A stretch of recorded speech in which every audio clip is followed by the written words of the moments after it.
तो बच्चों क्लियर दिख रहा है ना? ओके, यस, बिल्कुल। तो लास्ट लेक्चर में हमने गॉस लॉ फिनिश कर दिया बिल्कुल, कि भाई गॉस लॉ है क्या और किस तरह से उसको समझना है। तो एक बार छोटा सा रिवीजन ले लेते फटाफट कि भाई गॉस लॉ कैसे ऑब्टेन किया। मैंने आपको बताया था कि भाई जो गॉस लॉ है वो सिंपल तरीका है फ्लक्स फाइंड करने का। जैसे कि हमने फ्लक्स लिखा था summation of E dot delta S, यहाँ पे लिखा ऑल डेल्टा एस। अब इसमें हमने क्या किया कि हमने एक चार्ज लिया प्लस क्यू, उसको एनक्लोज किया गॉसियन सरफेस से जिसकी रेडियस आर थी या स्मॉल आर थी, और उस पर एक हमने टुकड़ा लिया डेल्टा एस, उसका सरफेस था और प्लस की फील्ड भी उधर ही थी। और हमने ये left side E dot delta S summation of all delta S इसको सॉल्व करना स्टार्ट किया। तो हमने देखा कि ई सभी जगह सेम था, समेशन डेल्टा एस कॉस 0 1 हो गया था, और यहाँ पे आपने लिखा ई की जगह 1/4 pi epsilon naught Q upon R square, और ये हो गया आपका 4 पाई आर स्क्वायर। तो ये 4 पाई आर स्क्वायर कट हो गया, तो आंसर क्या आया था क्यू अपॉन एप्सिलॉन नॉट। तो यहाँ पे हमारा बच्चों गॉस लॉ क्या बना, phi is equals to summation of all delta S E dot delta S is equals to Q upon epsilon naught. ये हमारा क्या बना था, गॉस लॉ। ये आपको याद रखना है कि भाई गॉस लॉ इस तरह से हमने डिराइव किया है। एक बार डिराइव तो कर लिया है, बस अब याद रखना है कि गॉस लॉ ये है। यहाँ पे जो क्यू है, ये क्यू क्या है, तो ये क्यू है एनक्लोज, टोटल एनक्लोज चार्ज। जितना भी चार्ज एनक्लोज हो रहा है वो चार्ज है ये क्यू। क्लियर है? और इसके इंपॉर्टेंट पॉइंट्स भी हमने देखे थे, वो अब डिस्कस नहीं करने, उसका वीडियो आपको मिलने वाला है आज, ठीक है? तो वो डिस्कस नहीं करते। अब हम लोग एनसीईआरटी में चलते हैं, और ये जो गॉस लॉ हमने पढ़ा है इसको समझते हैं किस तरह से इसके सम्स हैं। तो एक एग्जाम्पल हमें दिया हुआ है, एक 1 लगभग 11 है, ठीक है? चलो, तो ये एग्जाम्पल हम लोग समझते हैं किस तरह से ये एग्जाम्पल करना है और इसका क्या शॉर्टकट तरीका रहता है। तो बच्चों एग्जाम्पल में हमें इस तरह से कार्टेशियन कोऑर्डिनेट सिस्टम की बात दी गई है, एक्स वाई एंड जेड ये 0 है। अब यहां से ए जितनी दूरी पे एक क्यूब स्टार्ट हो रहा है जिसकी साइड ए है,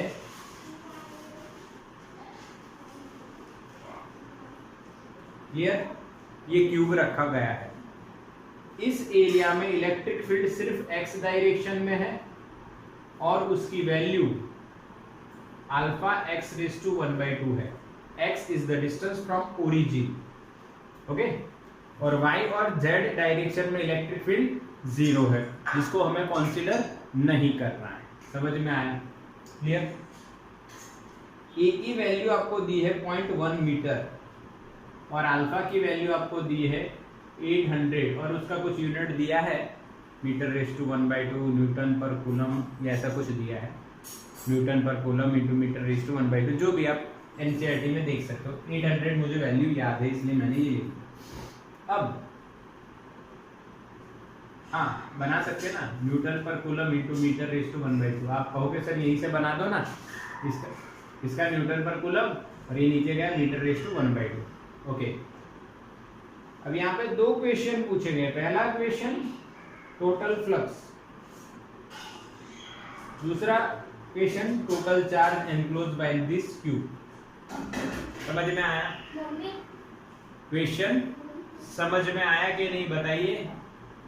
We have to find out total flux linked with this cube and total charge enclosed by the cube. Okay? Yes. चलो पहला फाई टोटल। तो फाई टोटल कैसे फाइंड करेंगे? देखो लेफ्ट हैंड साइड से, लेफ्ट हैंड साइड आपको क्या लिखा गया था बच्चों, याद करो। Phi is equal to E dot delta S और E delta S cos theta.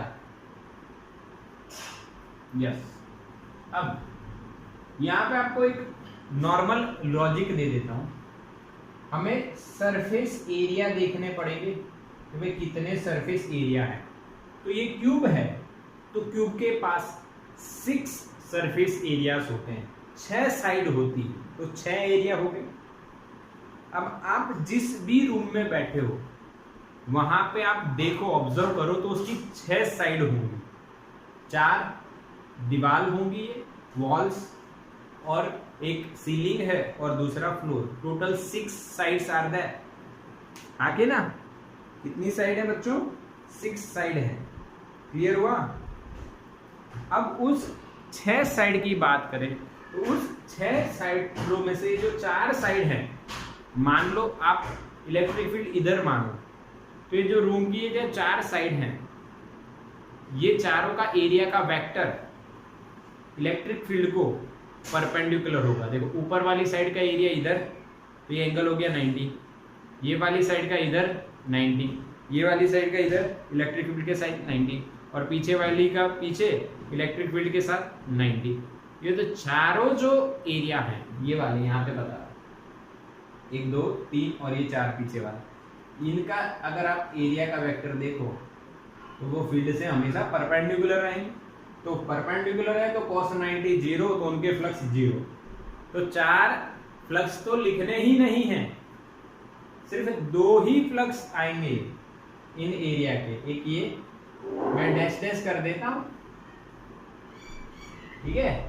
तो ये 2 एरिया के फ्लक्स हमें निकालने। अब यहां पे इस एरिया को हम लेफ्ट साइड वाला बोलेंगे, तो ये वाला राइट साइड हो जाएगा। अब इनका एरिया का वेक्टर हम लिखें n carat right side,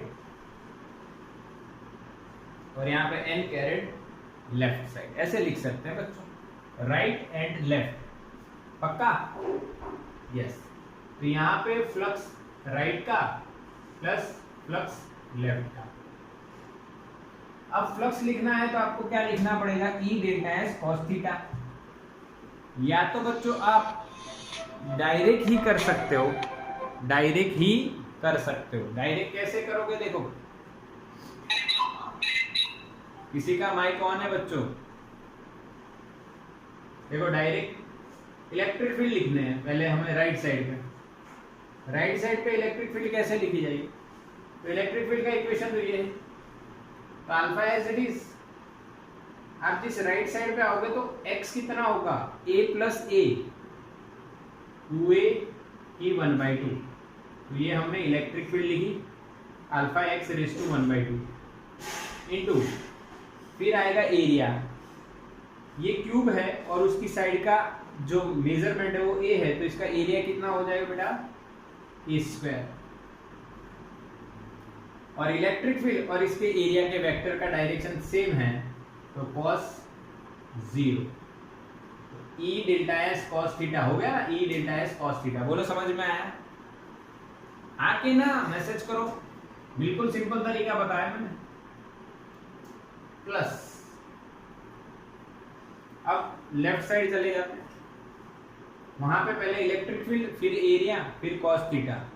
electric field क्या रहेगी? तो alpha x raise to 1/2। Alpha x कितना होगा लेफ्ट साइड के लिए? a raise to 1/2। ये इलेक्ट्रिक फील्ड हो गई। अब इस साइड का एरिया भी लिखना है तो वो a² ही होगा ना बेटा, और एंगल लिखना है cos कितना होगा? सोचो, एंगल, इलेक्ट्रिक फील्ड इधर है और ये एरिया इधर है, तो 180 180 हम लिख सकते हैं। क्लियर है ना?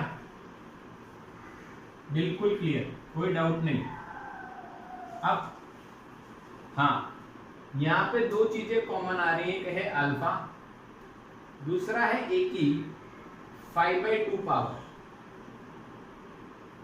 अब आप कहोगे सर 5/2 कैसे? देखो, 2 की 1/2 और a की 1/2 इनटू a की 2, तो 1/2 प्लस 2 5/2 ही हुआ ना। यहाँ पे भी देखो, a की 1/2 a की 2, तो a की 5/2, तो ये बाहर निकल गया। यहाँ पे बचेगा क्या? देखो, 2 की 1/2, इंटू cos 01 लिखना नहीं है, चलेगा। यहाँ पे क्या बचेगा, ये सारा तो बाहर चला गया, cos 180 क्या बचेगा -1। बस अब वैल्यू लिखनी है अल्फा की 800, ए की है 10⁻⁻⁴ और इसका हो जाएगा 0.414, क्योंकि 2 का रूट क्या होता है 1.414, -1 करोगे तो 0.414, इसको सॉल्व करोगे तो 1.05 न्यूटन पर कूलम इंटू मीटर स्क्वायर, ये आएगा आपका total flux linked with the cube. Cube के साथ कितना लिंक हुआ, इतना, समझ में आया, ठीक है। और बी में आपको total charge, total enclosed charge, ये भी गॉस लॉ के हिसाब से आप लिख सकते हो, Q is equal to flux into epsilon naught. Solve करोगे आपको कूलम्ब में आंसर मिल जाएगा। आप देख लीजिए टेक्स्ट बुक में आपको आंसर दिखेगा, बिल्कुल सरल तरीका है बच्चों, कूलम्ब में आपको आंसर आता दिख रहा है। यस और नो, कितना दिख रहा है 9.29 इंटू 10⁻⁻12, ये आंसर क्लियर है। ओके, तो इसका स्क्रीनशॉट लो बच्चों, फटाफट स्क्रीनशॉट लो।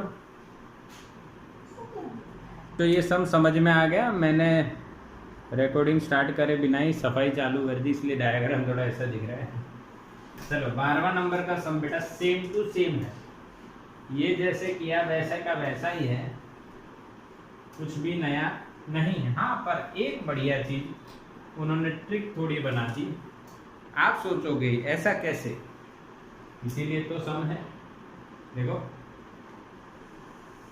हमें ये y एक्सिस दी है और ये x एक्सिस, यहाँ पे हम लोग एक सिलेंडर रखने का वो हमें बोल रहे हैं।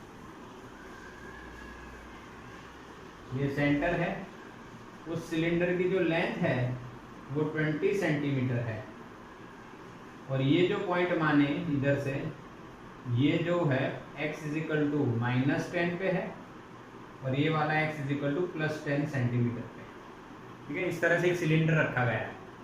अब यहाँ पे इलेक्ट्रिक फील्ड जो है इस पॉइंट पे वो दी गई है आपको 200 आई कैप न्यूटन पर कूलम। मजेदार बात सुनिए यहाँ पे, और इस साइड जो इलेक्ट्रिक फील्ड दी है वो आपको दी है -200 आई कैप न्यूटन पर कूलम। यानी इसका मतलब है इधर की फील्ड इधर है, इधर की फील्ड इधर है, ऐसा दिया है। इसका रेडियस भी आपको दिया है 5 सेंटीमीटर।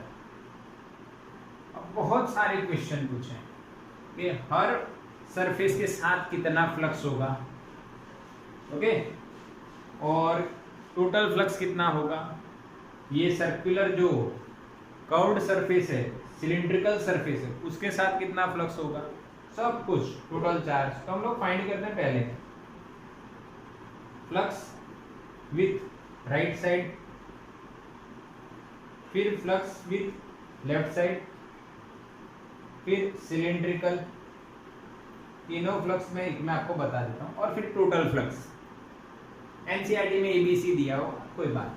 राइट साइड की बात करें बच्चों तो ई डेल्टा एस, लेफ्ट साइड की बात करें ई डेल्टा एस, और यहाँ की बात करें ई डेल्टा एस कॉस 90, यहाँ पे कॉस 0, यहाँ पे कॉस।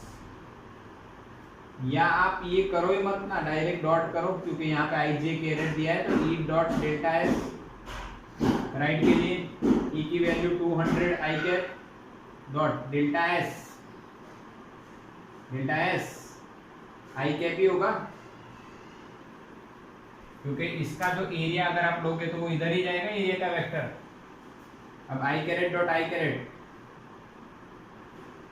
1 और डेल्टा एस, तो इसका रेडियस r है, तो यहाँ पे पाई r का स्क्वायर यानी 25 इंटू 10⁻²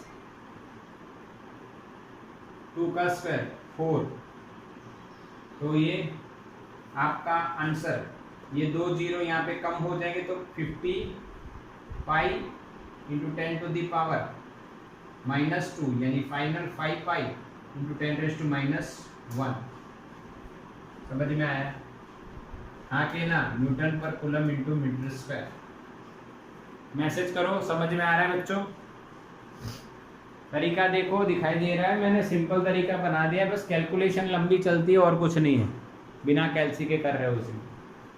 बाकी आप सोच के करो तो एकदम इजी है। यस, बिल्कुल कुछ लॉजिक ही नहीं है ज़्यादा। अब यहाँ पे देखिए ई डेल्टा एस, ये लेफ्ट साइड की बात होगी, लेफ्ट साइड में -200 I cap dot delta S I cap. अच्छा, यहाँ पे देखना है delta S minus delta S I cap आएगा, क्योंकि इधर डेल्टा एस इधर रहेगा ना बेटा, इसका डेल्टा एस इधर रहेगा, तो ये प्लस था, ये माइनस आएगा, तो minus minus plus, again same answer 5 pi into 10⁻⁻1 Newton पर कूलम इंटू मीटर स्क्वायर। देखो चेक करो सेम आ रहा है, देखो चेक करो सेम आ रहा है, लेफ्ट और राइट दोनों सेम आ रहा है। हाँ 1.57 उन्होंने इसको सॉल्व भी किया है, और 1.57 न्यूटन पर कूलम इंटू मीटर स्क्वायर। तो यहाँ पे भी आप लिख सकते हो 1.57 न्यूटन पर कूलम इंटू मीटर स्क्वायर। चलो इधर भी देखो, सिलिंड्रिकल एरिया की बात करो, ई डॉट डेल्टा एस। तो यहाँ पे अगर आपने एरिया लिया तो एरिया परपेंडिकुलर जाएगा बेटा, ई इधर हो या इधर हो, दोनों के परपेंडिकुलर, तो आंसर क्या आएगा? 0। समझ में आया? यस और नो मैसेज करो, समझ में आया कि नहीं है? बिल्कुल सरल तरीका मैंने आपको बता दिया है।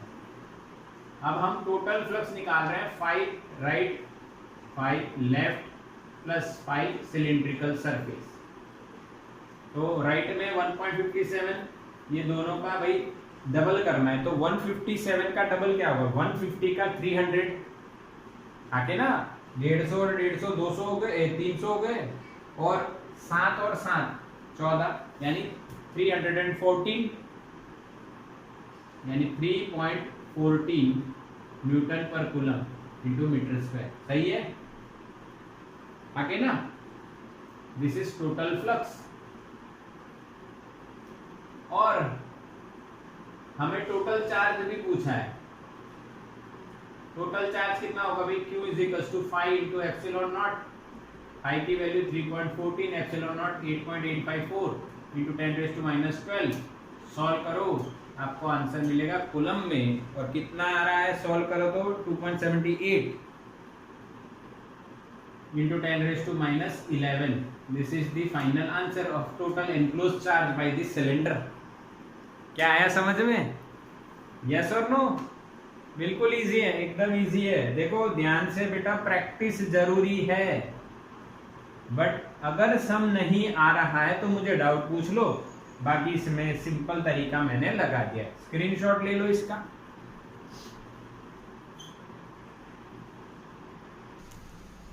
चलो बेटा, अब आगे हम लोग एक्सरसाइज के सम्स करते हैं, जो आपको अच्छा नॉलेज देंगे गॉस लॉ के बारे में। ये एग्जाम्पल थे 2। अब हम गॉस लॉ की बात कर रहे हैं, उसके एग्जाम्पल तो हो गए, एक्सरसाइज के 2 सम या 3 जो भी सम है हम देखते हैं। देखो एनसीईआरटी आपके पास होगी बेटा, निकालो एक्सरसाइज का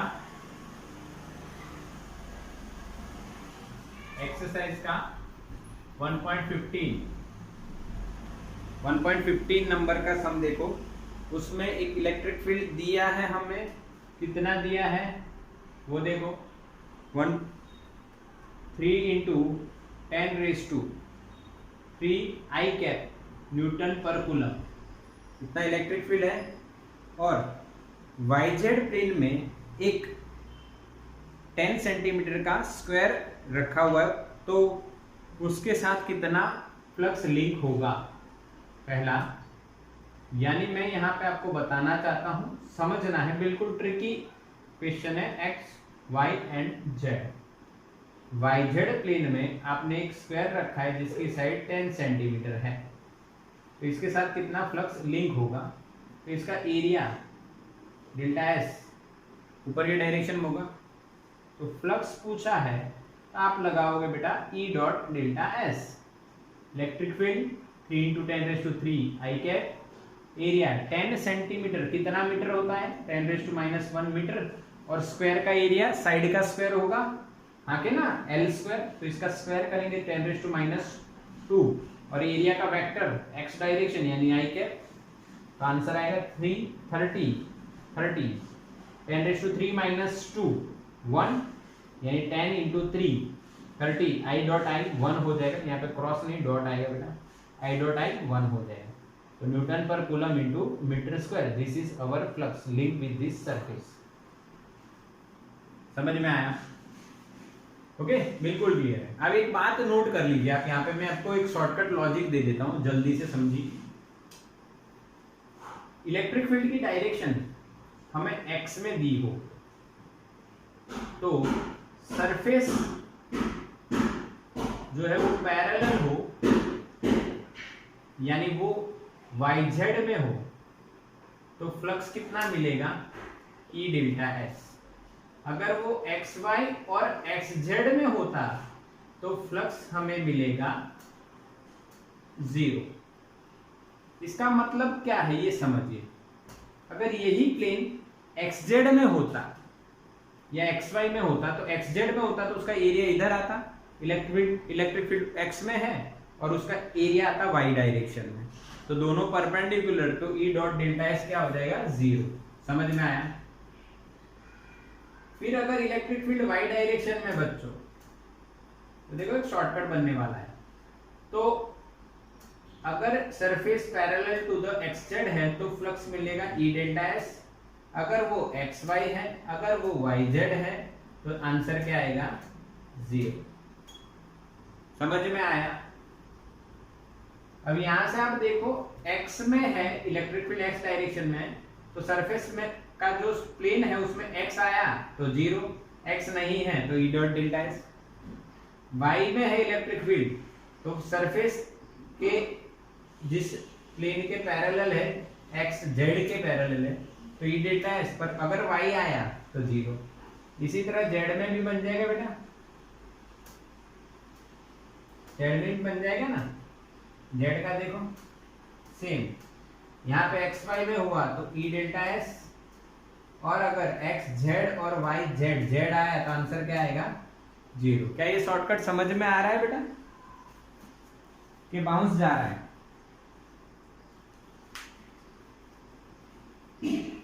क्या बाउंस गया या समझ में आया? मैंने इससे आपको एक शॉर्टकट दे दिया। ये एक वाला पहला ये है, हाँ ओके बिल्कुल। देखो शॉर्टकट ये है, अगर कोई भी एक मान लो X डायरेक्शन में फील्ड है और जो प्लेन के साथ फ्लक्स फाइंड करना है वो प्लेन XY या XZ में हो, अब यानी कि X आया तो आंसर 0, और YZ है तो पैरेलल एरिया का वेक्टर इलेक्ट्रिक फील्ड की डायरेक्शन में हो गया तो cos 0 यानी E delta S is our answer. Clear? Screenshot ले लो इसका जल्दी से, हम लोग आगे बात कर रहे हैं। समझ में आया? बस क्लियर है, दिख रहा है बेटा? ये शॉर्टकट रहेगा, तरीका है। अब इसको हटा दिया जाता है क्योंकि हमारा क्वेश्चन में बी पार्ट भी है। अब मेरे पास यहाँ पे टेक्स्ट बुक नहीं है, बट मैं आपको क्वेश्चन समझा दूंगा। ओके, क्वेश्चन ये है इसमें सेकंड में, अगर ये जो स्क्वायर है ये इसका जो एरिया का वेक्टर यानी इसके जो परपेंडिकुलर लाइन है वो एक्स एक्सिस के साथ 60 डिग्री का एंगल बनाए, यानी कि मैं एक्स एक्सिस इधर ही ले रहा हूं,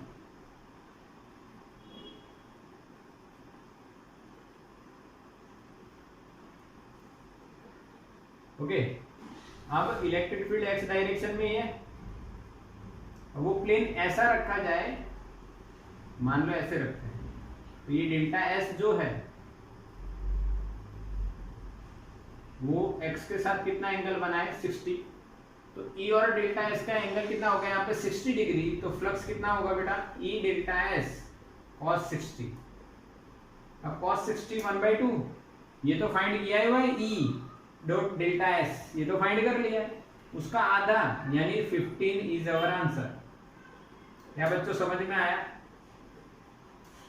ई की वैल्यू यही रहेगी, डेल्टा एस की वैल्यू भी यही रहेगी, और cos 60 यानी 1/2, तो आंसर तो यही आएगा बट आधा, तो 15 इज अवर आंसर। बोलो समझ में आया कि नहीं? मैसेज करो 15 इज अवर आंसर। तो इसका स्क्रीनशॉट ले लो फटाफट। चलो बच्चों, कोई डाउट नहीं है इसमें? अब देखो एक्सरसाइज का जो 16 नंबर का सम है वो इसी पे बेस्ड है, बट उन्होंने कहा है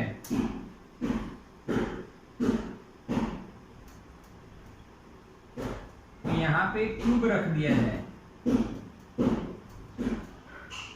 तो क्यूब के साथ, और क्यूब की साइड भी आपको दी है 20 सेंटीमीटर, तो क्यूब के साथ फ्लक्स कितना, तो मैं आंसर लिख दूंगा 0। क्यूब के साथ फ्लक्स आएगा 0।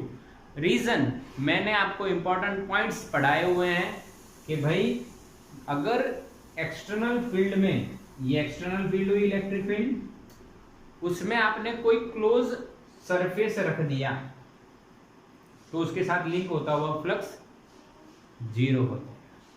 समझ में आया? क्योंकि ये फील्ड की वैल्यू x के साथ चेंज नहीं हो रही। हालांकि ऐसा क्यूब वाला हमने देखा है कि जिसमें फील्ड की वैल्यू x के साथ चेंज हो रही है, इसलिए फ्लक्स मिलेगा, 0 नहीं होगा। यहाँ पे फील्ड की वैल्यू उन्होंने दे दी है कितनी, 3 × 10⁻³ आई करेक्ट, जो 15 नंबर के सम में वही फील्ड की वैल्यू चेंज नहीं हो रही, इसलिए इसका फ्लक्स प्लस मिलेगा और इसका माइनस, एडिशन करोगे तो आंसर क्या आएगा, 0। ठीक है, तो ये सिंपल है, स्क्रीनशॉट ले सकते हो। 17 नंबर सम देखते हो बेटा। भाई एक ब्लैक बॉक्स है बेटा और उसके साथ लिंक होता हुआ फ्लक्स, 16 नंबर की बात कर रहा हूं मैं, तो सॉरी नॉट 16, 17 नंबर भी गॉस लॉ के ऊपर से ही है। देखो 17 नंबर,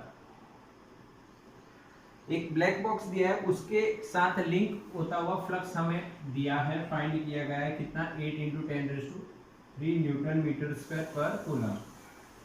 तो पहला क्वेश्चन है कि बॉक्स के अंदर कितना चार्ज होगा, कितना चार्ज होगा, तो एकदम लल्लू क्वेश्चन, गॉस लॉ लगाओ, Q = 5 × ε0, आंसर पाओ। 5 की वैल्यू 8 × 10⁻³ और इसकी वैल्यू तो आपको पता ही है,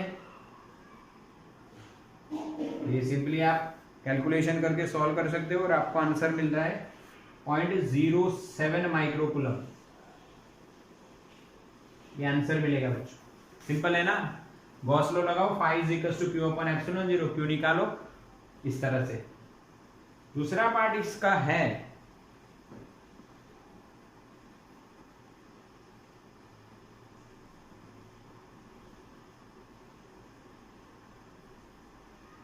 देखो, अगर उन्होंने क्वेश्चन पूछा है कि अगर इस बॉक्स के साथ phi of the box is 0, अगर 0 होता, कोई बॉक्स है ये ब्लैक बॉक्स, उसका फ्लक्स अगर 0 होता तो हम ऐसा कह सकते हैं कि उसके अंदर कोई चार्ज नहीं है, तो क्या आंसर आएगा, नो। हम ऐसा नहीं कह सकते कि अंदर चार्ज 0 है। क्यों?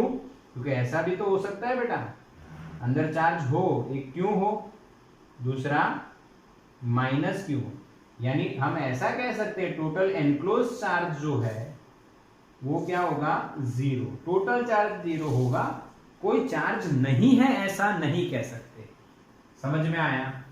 क्वेश्चन क्या था, अगर इस ब्लैक बॉक्स के साथ लिंक होता हुआ फ्लक्स 0 है तो क्या हम ऐसा कह सकते हैं कि अंदर कोई चार्ज नहीं है, तो आंसर आएगा नो, हम ऐसा नहीं कह सकते, क्योंकि फ्लक्स का इक्वेशन गॉस लॉ के हिसाब से क्या है, Q/ε0। वो जो Q है वो टोटल एनक्लोज चार्ज है, अंदर चार्ज हो सकता है पर प्लस Q और माइनस Q, यानी चार्ज तो है बट टोटल चार्ज 0 है, इसलिए फ्लक्स 0 है। तो ये हो गया हमारा कौन सा नंबर बेटा, 17 हो गया। अब 18 देखो, बढ़िया क्वेश्चन, मैंने ऐसा करवा दिया है आपको। जो एप्लीकेशन इंपॉर्टेंट पॉइंट्स बता रहा है उसमें से मैंने आपको करवा दिया है इस टाइप का क्वेश्चन। कोई बात नहीं, फिर से हम समझ लेते हैं। एक प्लेट दी है बच्चों, 10 सेंटीमीटर स्क्वायर प्लेट है।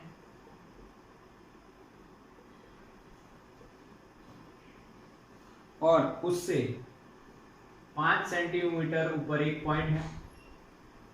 10 सेंटीमीटर का है, 5 सेंटीमीटर। यहाँ पे एक 10 माइक्रोकूलम चार्ज रखा हुआ है। तो इस साइड के साथ कितना फ्लक्स लिंक होता है, ये क्वेश्चन है। समझ में आया? इस साइड के साथ कितना फ्लक्स लिंक होता है, ये हमें फाइंड करना है। तो अब तरीका देखिए, क्लियर दिख रहा है ना बेटा? यस, बिल्कुल क्लियर दिख रहा है। तरीका देखिए, आपको बताइए चार्ज एनक्लोज होना चाहिए पहले।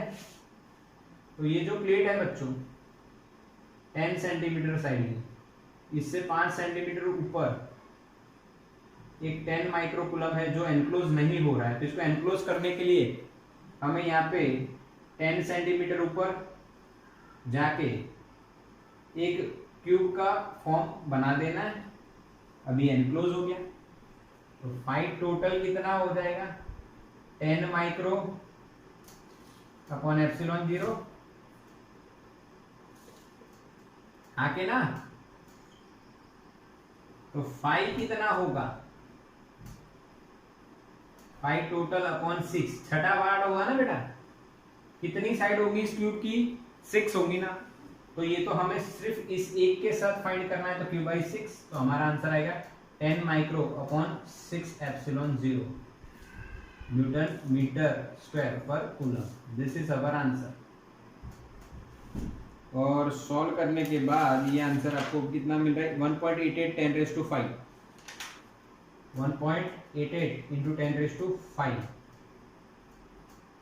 न्यूटन पर कूलम इंटू मीटर स्क्वायर। क्या बच्चों समझ में आया? 18 नंबर आगे ना, यस और नो? 18 नंबर बिल्कुल मैंने कल करवाया था आपको, सिलेंडर वाला याद है ना, आधा सिलेंडर था, फिर सिमेट्रिक उसका जैसा ही। यहाँ पे एक साइड है, यहाँ पे ऐसी सेम टू सेम 6 साइड आप लगा दोगे, बाकी की 5 लगा दोगे तो ये एनक्लोज हो जाएगा। तो टोटल फ्लक्स गॉस लॉ से क्यू अपॉन एप्सिलॉन नॉट आ जाएगा। बट एक साइड का कितना होगा जो हमें फाइंड करना है, टोटल का 6 पार्ट। तो इस तरह से हमें आंसर मिल जाएगा। स्क्रीनशॉट ले लो फटाफट इसका, जल्दी करो मेरे बच्चों। हो गया? 19 और 20 दो सम और हैं, नहीं सिर्फ 19 है ना, सिर्फ 20 है ना, दोनों है। जल्दी करो जल्दी। हो गया ना?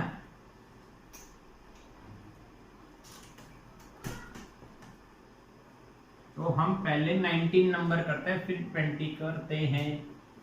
पहले 19 नंबर, 19 क्या कहता है देखो। यहाँ पे 9 सेंटीमीटर एक क्यूबिकल गाउशियन सरफेस है जिसके अंदर 2 माइक्रोकूलम चार्ज है। तो टोटल फ्लक्स कितना है वो फाइंड करना है। तो फाइव टोटल बच्चों क्या होगा, कुछ साइड वाइड की कोई जरूरत नहीं है, क्यू अपॉन एप्सिलॉन 0। और क्यू आपको 2 माइक्रोकूलम दिया है 10⁻⁶, और epsilon 0 8.854 into 10⁻12। You can solve newton metre square coulomb.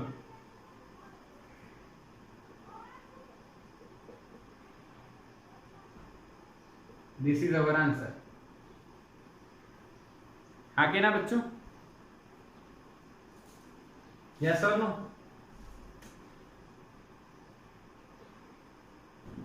Yes और नो?